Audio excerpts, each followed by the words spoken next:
कट्ट्यावर सगळ्यात जास्त वेळेला आलेले पाहुणे तुम्ही आहात आणि आता या तोंडी परीक्षेच्या सीझन 2 चं एक प्रकारे शुभारंभ उद्घाटन तुमच्यापासून होतोय आणि तोंडी परीक्षेला सुरुवात करताना सध्या एकूण जे राजकीय चित्र आहे महाराष्ट्रातलं त्याच्यामध्ये आजपर्यंत आम्ही असं बघितलं की शिवसेनेतनं फुटून गेलेली जी मंडळी होती त्यांनी त्यांच्या फुटण्याच्या मागे त्यांच्या नाराजीचं एक सगळ्यात महत्त्वाचं कारण तुम्ही असं सांगितलं होतं आणि तुमच्यामुळे शिवसेना फुटली असं म्हटलं होतं।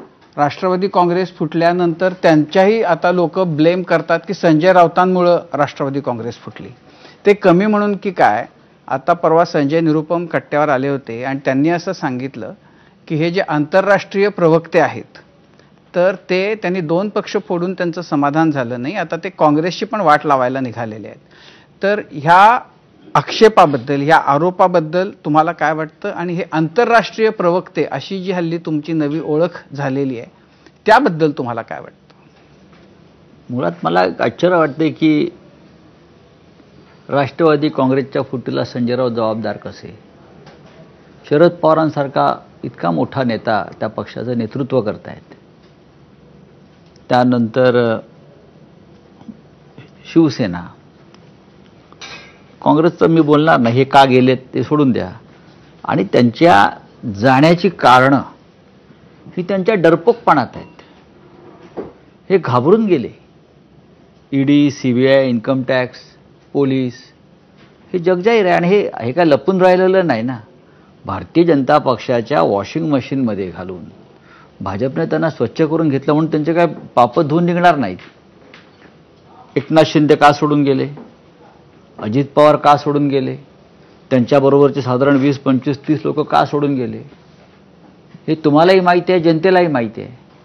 पण कोणाचं तरी नाव घ्यायचं, त्याला बदनाम करायचं। बदनाम म्हणत नाही मी, हे मला महत्त्व देत आहेत ते त्या दृष्टीने की आम्ही जवळजवळ शिवसेना सगळेच पक्ष चालवते अलीकडे, असंच त्यांना म्हणायचं आहे। आता काल हे तुमचे जे महाशय आज ज्यांना काल पक्षातून हकलपट्टी केली त्यांचा काय संबंध आहे माझ्यावर बोलण्याचा? त्यांनी त्यांच्या पक्षापुरतं बोलावं ना। कधी काळी ते आमच्या पक्षाचे प्रवक्ते होते, ते उत्तम काम करू शकले नाहीत म्हणून त्यांना जावं लागलं, ते काही सांगतील। मी माझ्या पक्षाशी निष्ठा बाळगून आहे। बाळासाहेब ठाकरे असतील, उद्धव ठाकरे असतील, मला कधी पक्ष बदलावा असा वाटला नाही किंवा पक्ष फोडावा, पक्ष सोडावा हा विचारही माझ्यासारख्या माणसाला कधी मनाला शिवला नाही। आता जे फुटून गेले आहेत त्यांनाही असं वाटत असेल की या संजय राऊतांमुळे अजून पक्षाचं काम चालू आहे, ते उद्धव ठाकरेंच्या खांद्याला खांदा लावून काम करतात। त्यांच्यावर इतकी संकट आली, त्यांना तुरुंगात टाकलं तरी पक्ष सोडत नाहीत। हे त्यांचं वैफल्य आहे, निराश आहे आणि ते आमच्या सोयीचे आहे। पण ते हल्ली हे आंतरराष्ट्रीय प्रवक्ते हे जे आहे म्हणजे का तुम्ही इतकं का बोलता? मी कुठे काय बोलतो? असं आहे की तुमच्या मी लिहितो, मी बोलत नाही, मी लिहितो। का बोलू नये? एखाद्या पक्षाच्या नेत्यानं सध्याच्या या अनेक माध्यमांच्या काळामध्ये आपल्या पक्षाची भूमिका जर मांडण्याची संधी मिळत असेल एखाद्या व्यासपीठावर, ती पण कोणाला निमंत्रण न देता, तर ती संधी सगळ्यांनी घेतली पाहिजे।